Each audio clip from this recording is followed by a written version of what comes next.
And I'll say it right here on this podcast. I've been offered to shut up. Yeah, we've talked about that before. I've been offered to shut up. Yeah. And many people don't understand that this is how selling your soul works, because I've tweeted before, if they ever kill me, the details on exactly how they ask me to sell my soul will be released. And that's true. But what they effectively do, I'll give you the very sanitized version. They come along with a sponsorship contract. And they come and say, look, we're going to pay you $50 million. Your official opinions are X, Y, and Z. You don't talk about this. You're going to wear these clothes and you're going to act this way. And you're going to laugh when they make certain jokes about this certain haram crap. And you're going to be this kind of little fruity idiot like all the liberals are. And you're going to get paid all this money. And if anyone asks you about these things, you're going to say this, this, and this. And we're going to protect you. And they don't say we're going to protect you. What they say is, don't worry, we have huge partners in the media, so we'll make sure that any story before it comes out, we can see it in advance and we can give our own reply. Basically saying, we'll make sure the media says good things about you. We'll pay you money and you're going to have this opinion. And that's how you sell your soul. And then you join the machine. And now I'm guessing, because I said no, I'm guessing that's the beginning of it, because then you get invited to the industry parties, right? If I would have sold my soul, I'd be at the Grammys. Yeah. I would have never got arrested. I'd be at the Grammys. I would have gone to an after party at the Grammys. Fucking Trevor Noah or whoever else would be doing something fucking haram in the corner with fuck knows who. I'd be in the same room. It'd be on camera. Boom. Then they got me blackmailed. I'm paranoid. I don't trust this stuff. I don't want to go near these people. I don't want to hang around with them. I don't do any of the weird shit they do. Every 5 minutes, a sex tape's coming out about some celebrity. Some dude, some fucking guy has his dick out every 5 minutes. Why would you do that if you're a celebrity? Unless it's all purposeful or it's set up or they want something on you. It's all a scam. So when I instantly refused, and I think that's what upset them the most, was my instant refusal. When I was offered this contract, and I'm not going to say who it's from because I don't want to die yet. And I said no. And they're like, oh, well, your lawyer, do you want to send it to your lawyer? No. I've just read that I need to have official opinions. The answer is no. It was only a few months after that I ended up in a jail cell. I knew what was going to happen. They looked at me and go, this is a big guy with a lot of influence. There's a lot of people who listen to him. Let's use him as a tool to purport the ideas we want the people to believe. He refused. All right, teach him a lesson. We gave the bad employee a written warning and he refused. Well, then what happens next? Something has to happen.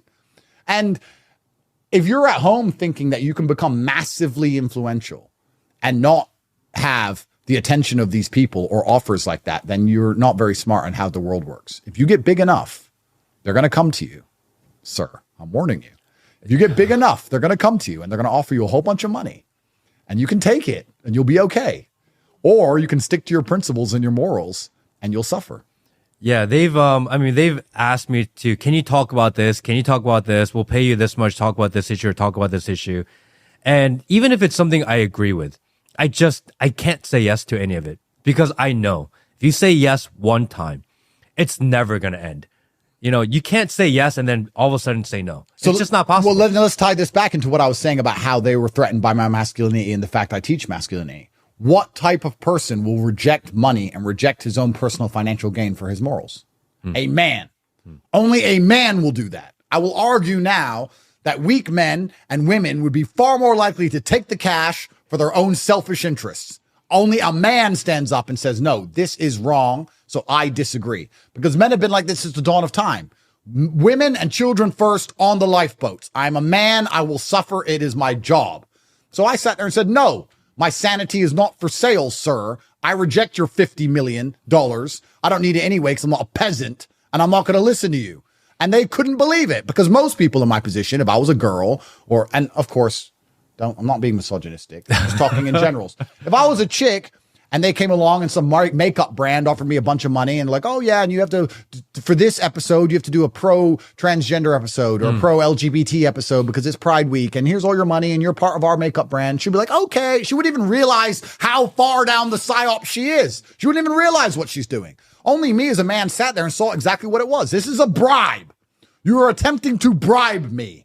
And the fact that I said no and then went on an emergency meeting afterwards and started screaming that my sanity is not for sale, there was a room somewhere. I don't know where it was. I don't know if it was in Washington, D.C. I don't know if it was in London. I don't know if it was on the moon. I don't know where. There was a room of people who sat around and watched my emergency meeting a few hours after I rejected their contract and thought, he's a problem. Yeah. He's a problem. Yeah. How dare he? How dare he? How dare he deny our offer? It was a fair offer. It was a very good offer. And this arrogant idiot thinks this arrogant guy doesn't understand how the world works.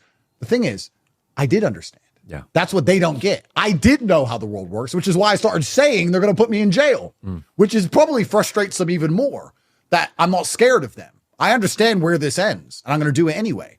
And I'm hoping, at least, when you said I'm a general, I'm hoping I'm at least inspiring bravery in enough other people, because they can't put us all in jail. No. They can't put us all. They can put me in jail if I'm alone. But if there's thousands of us, then it becomes harder. Then the matrix cracks. Then the new system is built. Perhaps we can save the world.